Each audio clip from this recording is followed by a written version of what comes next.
किसान भाइयों नमस्कार, मैं हूं देव मौर्य और आप देख रहे हैं स्मार्ट किसान यूट्यूब चैनल। आज की इस वीडियो में हम आपको कोई विशेष जानकारी देने वाले नहीं हैं, लेकिन आज जो जानकारी हम आपको दे रहे हैं, जब आप इसको खुद करेंगे तो दिल को आपके बड़ा सुकून मिलेगा और शांति मिलती है। इस वजह से इस काम को हम करते हैं और हम ये चाहते हैं कि आप इस सिस्टम को जानें और आप भी इस चीज़ को करें, क्योंकि जब आप इस चीज़ को करते हैं तो सकारात्मक ऊर्जा आपके पास आती है और इसके साथ साथ आपका दिल खुश रहता है, शांति मिलती है और कुछ अप्रत्यक्ष रूप से भी आप लोगों को लाभ मिलते हैं। तो इस वजह से हम ये वीडियो आप लोगों के सामने प्रस्तुत कर रहे हैं। देखिए, हम जो खेती कर रहे हैं, यह जो खेती अपने लिए करते हैं ये तो करते ही हैं, लेकिन इसके साथ साथ जो पशु पक्षी होते हैं इनके लिए भी हम खेती कर रहे हैं। और इसमें हमारा प्रमुख है सूर्यमुखी की खेती। और सूर्यमुखी की जो हम खेती करते हैं तो इसके लिए हम जगह नहीं ढूंढते हैं कि कोई हमारा एक अलग खेत हो या खेत के कोई किनारा हो, हम वहाँ पर इसकी खेती करेंगे। दरअसल जो सूर्यमुखी होती है, इसको एक बार हम आप लोगों को दिखा दे रहे हैं, आप लोग देख लीजिए। जब आप लोग लगाते हैं, इसमें फूल आते हैं तो यह फूल पीले पीले होते हैं और काफ़ी बड़े होते हैं। और आप खेत के कहीं भी रहेंगे या खेत से आप दूर भी रहते हैं तो आपको दिखाई देता है और बड़ा अच्छा लगता है। आजकल जब लोग ऐसे पौधे को देखते हैं तो वहाँ पर पहुँच जाते हैं अपना फोटो खींचने के लिए, इतना अच्छा लगता है। तो अब ये जो आप लगाते हैं तो आपके जब आप खेत में जाएंगे, इसको देखेंगे और अपने खेत को देखते हैं तो दिल को बड़ा सुकून मिलता है। आपका जो खेत होता है ये हरा भरा रंग बिरंगा दिखाई देता है तो बड़ी शांति मिलती है। ये तो एक फायदा आप लोगों को हो ही जाता है। अब जो दूसरा फायदा हमारा है और जो मुख्य फायदा है वो ये है कि जो अब ये आप देख रहे हैं, ये हमारा सूर्यमुखी का फूल है। अभी ये जो फूल है इसमें बीज बन गए थे। दरअसल ये फूल में ही यहाँ पर बीज बनता है। और ये जो आप देख रहे हैं इसकी साइज आप लोग यहाँ पर देख सकते हैं, तो ये लगभग 6 इंच, 8 इंच, 10 इंच का व्यास लिए हुए फूल रहता है और यह फूल बड़ा रहता है। और इसके साथ साथ इसका जो रंग होता है पीला होता है, इस वजह से दूर से दिखाई देता है। तो जब आप इसकी खेती करते हैं तो जो पक्षी होते हैं इनको बड़ा पसंद होता है इसकी बीज को ऊपरी परत निकाल करके और इसका जो मुख्य अंकुरित होने वाला भाग होता है उसको खाना। तो अब हम इसको क्यों लगाते हैं? देखिए, जब हम शुरू में इस खेत में, जो कि हम एप्पल बेर के खेत में है, तो यहाँ तरबूज लगाए थे।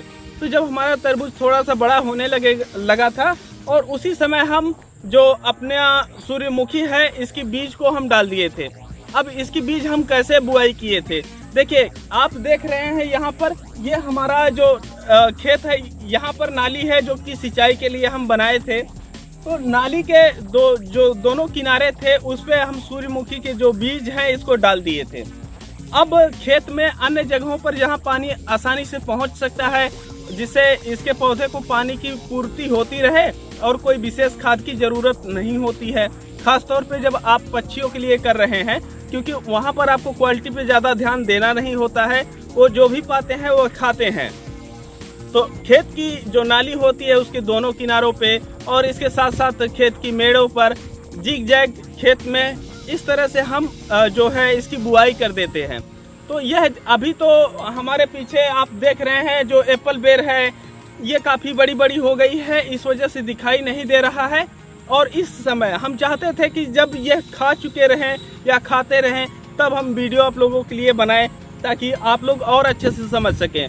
तो अभी ये ज़्यादा दिखाई नहीं दे रहा है। तो हम जो बुआई किए थे यह इस तरह से किए थे, आप लोग इस तरह से कर सकते हैं। और जब इसमें ये फूल आते हैं, क्योंकि जो इसका पौधा होता है यह आप देख सकते हैं, यह एक सामान्य पौधा है और यह लगभग 6 फीट प्लस है पौधा। तो ये जो हमारा पौधा होता है इसमें जब बड़े हो जाते हैं तो फूल आते हैं और जो फूल होते हैं वो काफ़ी बड़े बड़े फूल होते हैं, 8 इंच, 10 इंच और कभी कभी 12 इंच का व्यास लिए रहते हैं ये। तो इसके जो ये वाला भाग होता है, जैसे मधुमक्खी अपने छत्ते में जब जाती है और मधु को रखती है, उसी तरह से इसमें बीज रखे रहते हैं जब विकसित होते हैं। और इसका जो बीज होता है इसी में विकसित होता है और जब यह विकसित हो जाता है, खाने लायक हो जाता है, तो पक्षी आते हैं और आपके खेत में आकर के खाते हैं। तो आपके खेत में एक तो रंग बिरंगा माहौल बना है, दूसरे जो पक्षी होते हैं, जो तोता होता है, हमारे यहाँ उसको सुग्गा कहते हैं, तो वह सुग्गा आता है और इसे खाता है। और सुग्गा और जो तोता होता है उसे लोग पालते भी हैं, तो वह काफ़ी अच्छा लगता है, आकर के बोलते हैं। पक्षियों की आवाज़ आपके खेत में बढ़ जाती है अन्य क्षेत्रों की अपेक्षा, और इसके साथ साथ अन्य पक्षी भी जो होते हैं यह आते हैं। तो अब इसकी बुआई हम जो है किए थे, तरबूज की जब बुआई होती है, अब देखिए यह जो फसल हमारी होती है या इसकी बुआई आप कब कब कर सकते हैं। देखिए इसके बारे में तो हम डिटेल में आप लोगों को एक बार बताएंगे, जो खेती के उद्देश्य से किया जाता है। फिलहाल हम यह पक्षियों के लिए किए हैं तो उस हिसाब से बता रहे हैं। सामान्यतः इसकी जो खेती होती है आप सब रबी, खरीफ और जायद तीनों फसलों में कर सकते हैं, और यह पूरे वर्ष, मतलब आप समझ लीजिए कि पूरे वर्ष इसकी खेती आप लोग कर सकते हैं, खास तौर पे पक्षियों के लिए। और जब आप खेती करते हैं बिजनेस के उद्देश्य से, तब आपको कुछ चीज़ें ध्यान में रखनी होती है, जो आगे हम वीडियो में बताएंगे आप लोगों को जब दूसरी वीडियो आएगी। तो ये जो हमारा होता है उस समय हम बुआई कर देते हैं। अब इसकी बुआई हम किए थे अपनी जायद वाली फसल में। अब जायद वाली इस फसल में इस वजह से किए थे कि हमारा जब गेहूं कट जाता है तो उसके बाद खेतों में कुछ नहीं बचता है पक्षियों के खाने के लिए, क्योंकि आपका जो मटर होती है, जो गेहूं होता है, ये ख़त्म हो जाते हैं। और इसके साथ साथ अब लोग खलिहान भी नहीं बनाते हैं, जो मशीनें आती हैं डायरेक्ट खेत से काटती हैं, अनाज को अलग कर दी और लोग अपने घरों में ले जाके रख देते हैं, तो पक्षियों के खाने के लिए कुछ नहीं मिलता है। तो इस वजह से जो हमारे खेत हैं, सभी खेतों में, ऐसा नहीं है कि सिर्फ हम इस खेत में, हम दूसरे खेत में भी तरबूजा लगाए थे, वहाँ भी बोए थे, एक जगह खरबूजा लगाए थे, एक जगह जो है हम ये अपना पपीता लगाए थे। तो सभी जगहों पे हम जिगजैग तरीके से यहाँ वहाँ करके बुआई किए थे, तो सभी जगह पे यह विकसित हुआ और पक्षी वहाँ पर खाए। और ये जो है जब गेहूं हमारा ख़त्म हो जाता है, खेतों में अन्न नहीं मिलता है, तो ये तैयार हो जाता है, तो जिससे हमारे क्षेत्र के जो होते हैं कुछ पक्षी इसको तो आराम से खा ही सकते हैं, उनके लिए भोजन की उपलब्धता आराम से हो जाती है, और उनसे जो बच जाता है उसको हम निकाल के रख देते हैं। और कभी कभी 1-2 लीटर तेल भी आराम से मिल जाता है ऐसे। तो वो क्या होता है कि पूड़ी वगैरह छानने के लिए जो उन पक्षियों के खाने से बच जाता है, तो उसको अपना तेल निकालते हैं और उसमें पूड़ी बड़ी बढ़िया बनती है।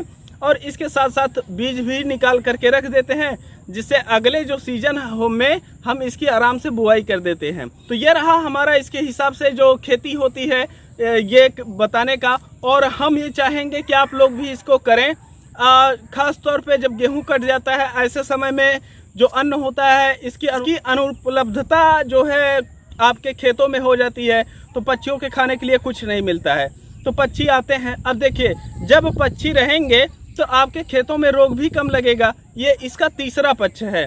तो जब पक्षियों की संख्या बराबर बनी रहेगी तो रोग कम लगेंगे।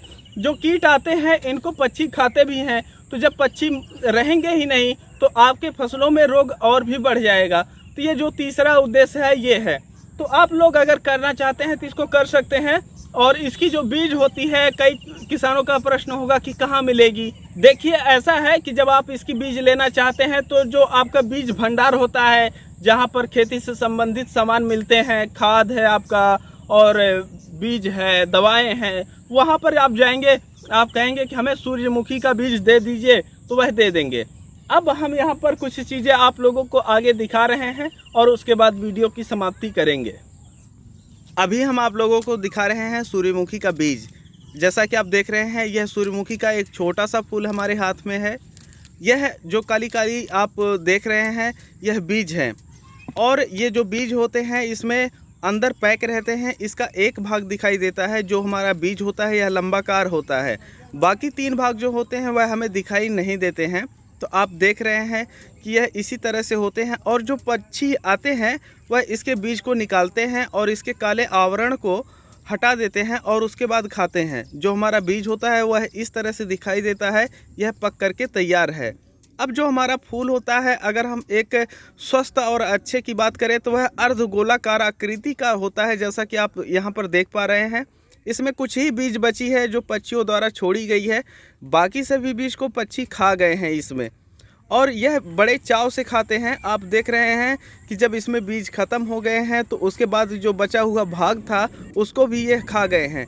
आप यहाँ पर देखिए, यह कुछ हम आपको क्लिप इस वजह से दिखा रहे हैं ताकि आप लोग देख सकें और जान सकें, और बाकी हम इसी तरह से लगाते हैं और हम यह उम्मीद करते हैं कि आप लोग भी इसी तरह से लगाएंगे। और पक्षियों के लिए जब भोजन उपलब्ध खेतों में नहीं होता है, उन्हें भोजन की कमी होती है, तब के समय में आप लोग भोजन की व्यवस्था उनके लिए करेंगे और इसके साथ साथ अन्य फ़ायदे जो हम बताए हैं उसका भी फ़ायदा आप लोग उठाएंगे। आज की वीडियो में बस इतना ही। हम मिलते हैं आप लोगों से एक नई वीडियो में, तब तक के लिए चलते हैं। जय जवान जय किसान।